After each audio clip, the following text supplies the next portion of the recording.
লোহাগড়ায় সরকারি প্রাথমিক শিক্ষক সমিতির আয়োজনে দোয়া ও ইফতার মাহফিল অনুষ্ঠিত। শরীফুজ্জামান, নড়াইল প্রতিনিধি।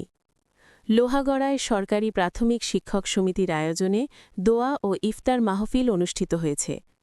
সোমবার ৯ মার্চ বিকাল ৩টায় লোহাগড়া উপজেলা পরিষদের মিলনায়তনে বাংলাদেশ সরকারি প্রাথমিক বিদ্যালয় শিক্ষক সমিতি লোহাগড়া উপজেলা শাখার আয়োজনে ও বাংলাদেশ সরকারি প্রাথমিক বিদ্যালয় প্রধান শিক্ষক সমিতি এবং জাতীয় প্রাথমিক সহকারী শিক্ষক ফাউন্ডেশনের সহযোগিতায় আয়োজিত দোয়া ও ইফতার মাহফিলে প্রধান শিক্ষক মোহাম্মদ আসাদুজ্জামানের সভাপতিত্বে বক্তব্য রাখেন লোহাগড়া উপজেলা বিএনপির ভারপ্রাপ্ত সভাপতি মোহাম্মদ হেমায়েত হোসেন, ভারপ্রাপ্ত সাধারণ সম্পাদক মোহাম্মদ টিপু সুলতান, জেলা জামায়াতের কর্মপরিষদ সদস্য মাওলানা আলমগীর হোসেন, লোহাগড়া পৌর বিএনপির ভারপ্রাপ্ত সাধারণ সম্পাদক শামসুল হক আজাদ, লোহাগড়া পৌর বিএনপির সাংগঠনিক সম্পাদক এস সাইফুল্লাহ মামুন, লোহাগড়া উপজেলা জামায়াতের কর্মপরিষদ সদস্য মাওলানা হাদিউজ্জামান, লোহাগড়া সরকারি পাইলট উচ্চ বিদ্যালয়ের প্রধান শিক্ষক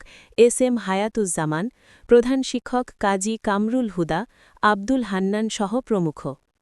আলোচনা সভা শেষে দোয়া ও ইফতার মাহফিল অনুষ্ঠিত হয়। আমাদের এই লোহাগড়া নড়াইল জেলার মধ্যে এই জেলাকে লিড করে লোহাগড়া, সেই লিডটা তো লাঠি চলে না, সেই লিডটা থেকে আমাদের মেধা, এই মেধা দিয়ে নড়াইল জেলাকে আমাদের লোহাগড়া লিড করে। সেই মেধাটা আপনারাই কিন্তু তাদেরকে প্রাথমিকভাবে তৈরি করে দেয়।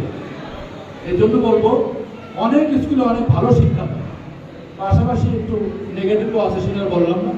আপনারা সবাই আন্দোলন করে আপনার স্কুলে যদি 100 বাচ্চা থাকে, আপনি 10টা টার্গেট করুন, যে 10টা সারা বাংলাদেশের নেতৃত্ব দেওয়ার মতো হয়।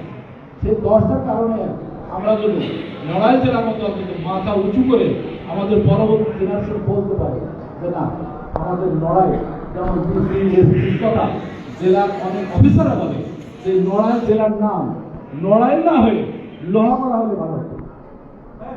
এটা কিন্তু মেধা, এই মেধার কারণেই কিন্তু এই কথাগুলো বলে।